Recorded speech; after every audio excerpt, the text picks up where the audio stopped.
ক্বালা রাসূলুল্লাহ সাল্লাল্লাহু আলাইহি ওয়াসাল্লাম, আল্লাহর নবী বলেন, রাকাতাল ফাজরি আহাব্বু ইলাইয়া মিনাদ দুনিয়া ওয়া মা ফিহা, ফজরের নামাজের আগের 2 রাকাত সুন্নাত দুনিয়া এবং দুনিয়ার মধ্যে যা আছে সবচাইতে আমার কাছে বেশি প্রিয়। ফজরের নামাজের সুন্নতটা যদি পারেন বাসায় পড়বেন। ঘড়ির দিকে তাকাইছেন, তাকায় দেখেন 20 মিনিট বাকি আছে, বাস সুন্নতটা বাসায় পড়েন। প্রথম কাজ সুন্নত বাসায় যদি পারেন আর কি বাসায় পড়েন। দ্বিতীয় কাজ, ফজরের সুন্নতে প্রথম রাকাতে কুল্লিয়া আইয়ুহাল কাফিরুন পড়বেন, দ্বিতীয় রাকাতে কুল হু আল্লাহ। বলেন প্রথম রাকাতে কোন সূরা? আইয়ুহাল কাফিরুন, দ্বিতীয় রাকাতে কুল হু আল্লাহু আহাদ। নবীজি মসজিদে আসছে, তো এক সাহাবা নামাজ পড়তেছে, আল্লাহু আকবার। তো নামাজে সূরা ফাতিহা পড়ার পর উনি আস্তে আস্তে পড়তেছে কুল্লিয়া আইয়ুহাল কাফিরুন প্রথম রাকাতে। তো নবীজি শুনে ফেলছে আস্তে কানে দিয়া। তো নবীজি শোনার পর বললেন, হাযা আব্দুন আরাফা রাব্বাহ, এই ব্যক্তি তার রবকে চিনতে পারছে। দ্বিতীয় রাকাতে ওই সাহাবা পড়লেন কুল হু আল্লাহু আহাদ, আল্লাহ নবী বললেন হাদা আব্দুন আমানা বিরব্বি, এই ব্যক্তি তার রবের উপর পরিপূর্ণ ঈমান আনছে। এজন্য আজকে থেকে আমলটা মনে রাখবেন, ফজরের সুন্নতে প্রথম রাকাতে কুল্লিয়া আইয়ুহাল কাফিরুন, দ্বিতীয় রাকাতে কুল হু আল্লাহ। আরেকটা সুন্নতে আমলটা করবেন, বলবো? মাগরিবের পরের সুন্নতে প্রথম রাকাতে কুল্লিয়া আইয়ুহাল কাফিরুন, দ্বিতীয় রাকাতে কুল হু আল্লাহ যদি পারেন। বাকি ফজরের সুন্নতে প্রথম রাকাতে কুল্লিয়া আইয়ুহাল কাফিরুন, দ্বিতীয় রাকাতে কুল হু আল্লাহ। এটার দ্বারা কি উদ্দেশ্য জানেন?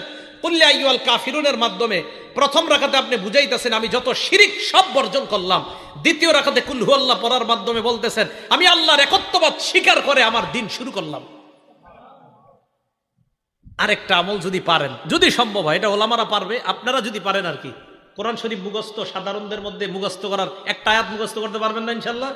সূরা বাকারার 136 নম্বর আয়াত ফজরের প্রথম রাকাতে মাঝে মাঝে, সূরা বাকারার 136 নম্বর আয়াত, আল্লাহ বলেন কুলু আমান্না বিল্লাহি ওয়া মা উনজিলা ইলাইনা ওয়া মা উনজিলা ইলা ইব্রাহিমা ওয়া ইসমাঈলা ওয়া ইসহাকা ওয়া ইয়াকুবা ওয়াল আসবাতি ওয়া মা উতিয়া মূসা ওয়া ঈসা ওয়া মা উতিয়ান নাবিয়্যুনা মির রাব্বিহিম লা নুফাররিকু বাইনা আহাদিম মিনহুম ওয়া নাহনু লাহু মুসলিমুন। এটা এক রাকাতে, ফজরের প্রথম রাকাতে। ফজরের নামাজের দ্বিতীয় রাকাতে পড়বেন সূরা আলী ইমরানের 64 নম্বর আয়াত। ওই আয়াতে আল্লাহ পাক রব্বুল আলামিন বলেন, কুল ইয়া আহলাল কিতাবি তাআলাউ ইলা কালিমাতিন সাওয়াইম বাইনানা ওয়া বাইনাকুম আল্লা না'বুদা ইল্লাল্লাহ ওয়া লা নুশরিকা বিহি শাইআ ওয়া লা ইয়াত্তাখিযা বা'দুনা বা'দান আরবাবাম মিন দুনিল্লাহ ফাইন তাওয়াল্লাউ ফাকুলু আশহাদু বিআন্না মুসলিমুন। ফজরের প্রথম রাকাতে কুল ইয়া আইয়ুহাল কাফিরুন, দ্বিতীয় রাকাতে কুল হু আল্লাহ। যদি পারেন মাঝে মাঝে প্রথম রাকাতে সূরা বাকারার 136 নম্বর আয়াত, দ্বিতীয় রাকাতে সূরা আলী ইমরানের 64 নম্বর আয়াত। তাহলে এবার আসেন, প্রথম গেল ফজরের সুন্নত, বেশি সময় থাকলে ঘরে পড়ে নেবেন। দ্বিতীয় নম্বরে গেল প্রথম রাকাতে কুল্লিয়া আইয়ুহাল কাফিরুন, দ্বিতীয় রাকাতে কুল হু আল্লাহ। যদি পারেন মাঝে মাঝে প্রথম রাকাতে সূরা বাকারার 136 নম্বর আয়াত, দ্বিতীয় রাকাতে 64 নম্বর, মুসলিম শরীফের হাদিসে আছে আলী ইমরানের 64 নম্বর আয়াত। 3 নম্বর কাজ, সুন্নত পড়ার পর আল্লাহর কাছে একটা দোয়া করবেন, আল্লাহুম্মা রাব্বা জিবরাইলা ওয়া মিকাইলা ওয়া রাব্বা মুহাম্মাদিন সাল্লাল্লাহু আলাইহি ওয়াসাল্লাম আউযু বিকা সালাসা মাররাত আউযু বিকা মিনান নার সালাসা মাররাত। বাংলায় বলবেন, হে জিবরাইলের রব, হে মিকাইলের রব, হে মুহাম্মদ সাল্লাল্লাহু আলাইহি ওয়াসাল্লামের রব, আমি আপনার কাছে জাহান্নাম থেকে পানাহ চাই। এটা 3 বার বলবেন। ফজর পড়লেন, সুন্নত পড়লেন, সুন্নতের পর আল্লাহর কাছে বলবেন, আল্লাহ জিবরাইলের রব, মিকাইলের রব, মুহাম্মদ সাল্লাল্লাহু আলাইহি সাল্লামের রব, আমি আপনার কাছে জাহান্নাম থেকে পানাহ চাই। 3 বার বলবেন। এটা বলার পর চতুর্থ কাজ, ফজরের সুন্নত পইরা বিবির দিকে তাকাইবেন। যদি ঘরে পড়েন, কার দিকে তাকাবেন? বিবির দিকে তাকানোর পর আম্মা জান আয়েশা বলেন, আল্লাহ নবী আমার দিকে তাকানোর পর ফাইন কুনতু মুস্তাইকিজাতান, আমি যদি জাগ্রত থাকতাম, হাদ্দাসানি, আল্লাহ নবী আমার সাথে কথা বলতেন। তাহলে মনে রাখবেন, ফজরের সুন্নত পড়ার পর বিবির দিকে তাকানোর পর যদি দেখেন বিবি জাগ্রত, কথা বলবেন। এই নিয়তে কথা বলবেন, আমার নবী তার বিবির সাথে কথা বলতেন, আমিও বিবির সাথে কথা বললাম, আল্লাহ নবীর সুন্নত আদায় হয়ে যায়। আম্মা জান বলেন, ফাইন কুনতু নাইমা, নবী আমার দিকে তাকায় যদি দেখতেন আমি ঘুমন্ত, আই কজানি, আমাকে জাগায়া দিতেন। তাহলে সুন্নত পড়ার পর বিবির দিকে তাকানোর পর আপনার 2 কাজ। 1 নাম্বার, যদি দেখেন বিবি জাগ্রত, কথা বলবেন। যদি দেখেন বিবি ঘুমন্ত, তাহলে বিবিকে জাগায়া দিবেন। এই গেল চতুর্থ আমল। পঞ্চম আমল যদিও করতে বলবো, আমি বলবো আপনারা বেশিক্ষণ করেন না। আম্মা জান আয়েশা বলেন, নবীজি যখন দেখতেন ফজরের অনেক সময় বাকি আছে, আল্লাহ নবী সুন্নত পড়ার পর ইত্তজা আলা শিক্কিহিল আইমান, নবীজি ডান কাত হয়ে একটু শুইতেন। আপনারা শুইলে তো ঘুমাই যাবেন। ফজরের সুন্নত পড়ার পর হযরত বেলাল ডাকার আগ পর্যন্ত নবীজি একটু ডান কাত হয়ে শুইতেন, আপনারা তো ঘুমাই যাবেন। আপনারা কি করবেন? পুরোটা করা দরকার নাই, একটু ডান কাত হয়ে শুয়ে আবার উঠে যাবেন। কেন? আমার নবীজি করছে তাই করলাম। সুবহানাল্লাহ।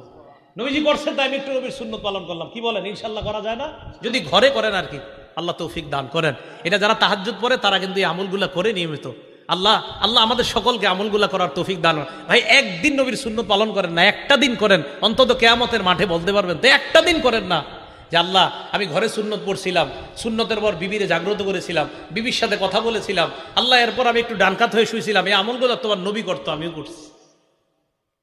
এই গেল ফজরের ব্যাপারে আলোচনা, ফজরের নামাজ এবং 5 ওয়াক্ত নামাজের ব্যাপারে আলোচনা। এখন আরেকটা কথা বলবো নামাজের ব্যাপারে, সে বলবো জামাতে নামাজ আদায় করা। কিভাবে নামাজ আদায় করা? জামাতে। বুখারী শরীফের 645 নম্বর হাদিস, ক্বালা রাসূলুল্লাহ সাল্লাল্লাহু আলাইহি ওয়াসাল্লাম, আল্লাহ নবী বলেন, সালাতুর রাজুলি ফিল জামাআ তাফদুলু সালাতাল ফাজরি বি27 দারাজা।